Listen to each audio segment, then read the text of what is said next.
Hello guys, मैं लाया हूँ एक कॉकटेल। ये हमें पड़ा है 3000 रुपये का।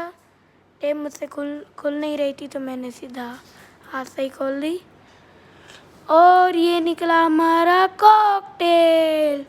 आते ही हाथ में बैठ गया, आते ही।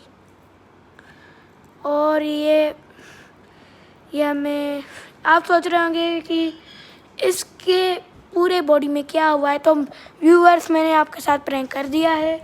ये प्रैंक था एक, ये हमारे पास पहले से ही था। आप जानते होंगे इसको, आपने हमारी यूट्यूब वीडियो पर भी आपने देखा होगा। ये प्रैंक था, सच मत समझिएगा। और व्यूअर्स एक लाइक तो बनता है, सब्सक्राइब भी कर दो, शेयर कर देना, ठीक है। अल्लाह हाफिज़। इंशाल्लाह हम नेक्स्ट वीडियो में फिर से मिलेंगे, तो बाय। तो मैंने ऐसा